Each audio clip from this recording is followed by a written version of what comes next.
দাঁড়া দাঁড়া, এই যে এটা দেখানোর মানে আমাদের আগের কুকুর যে দুটো ছিল ফুলি টেপি, এরকম ড্রেনের মধ্যে রক্তের প্যাড মুড়িয়ে এইভাবে ফেলে রাখবে। এই যে ফেলে রাখবে এইভাবে।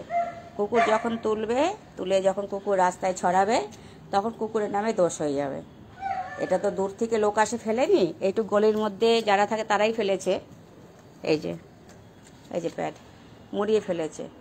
পৌরসভা থেকে আজকেও আসলো ময়লা নিতে, পৌরসভার গাড়িতে দেওয়ার সময় হয়নি।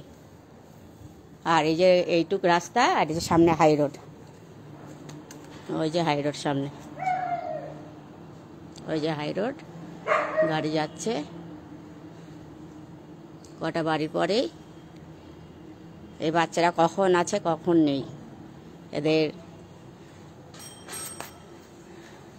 ওই যে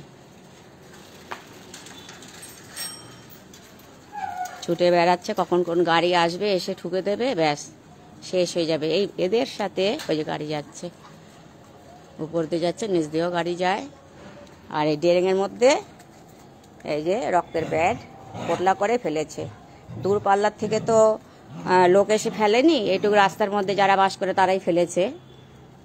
সেটা ক্যামেরায় দেখলেই বোঝা যাবে, আর ক্যামেরায় দেখার দরকার প্রয়োজন মনে হচ্ছে না আমার।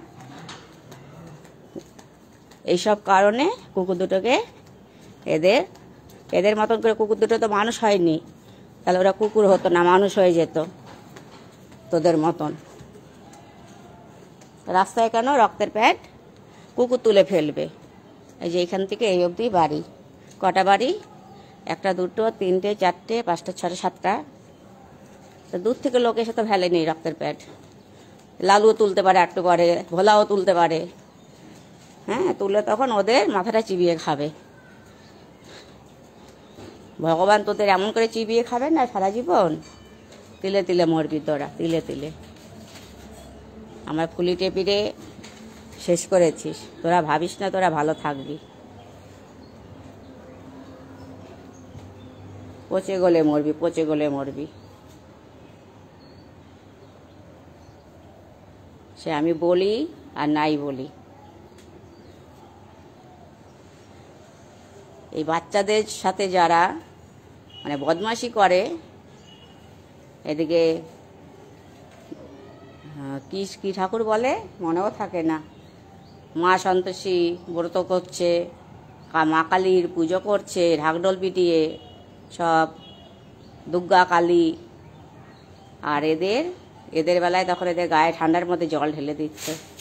করছে কি করে সেটাই ভাবি, করছে কি করে? মানুষ হলে করতে পারতো না। নরক পিচাস এক একটা। তো দুটো তিনটে বাড়ির পরে হাই রোড, ওদিকে যায় ওরা, বেশিরভাগই সময় থাকে। কখন আছে মানে কখন নেই, এরমভাবে কত বাচ্চারা শেষ হয়ে গেল চোখের উপরে দেখা। রাতে খেতে দিয়েছি, সকালে শুনলাম নেই। এবার যারা এই বাচ্চাদের নিয়ে নাড়াচাড়া করে তারাই বুঝতে পারবে কষ্টটা। অসুরূপী মানুষরা তো বুঝবে না। যেমন লালির কষ্ট হচ্ছে, এদের কষ্ট বোঝার মতন ক্ষমতা অসুরূপী মানুষদের কখনো তাদের ভিতরে থাকবে না। আমাদের চলো ওই হাই রোডের দিকে ছুটলো সব। ডেকে ডেকে রাখি, যতটা পারি ডেকে ডেকে রাখার চেষ্টা করি। আর ওরা তো ছাড়া, যেহেতু ওদের তো আটকা ভাবে ওরা বড় হয়নি, বেশিরভাগই হাই রোডের উপরে ওরা সময়টা দৌড়াদৌড়ি করে।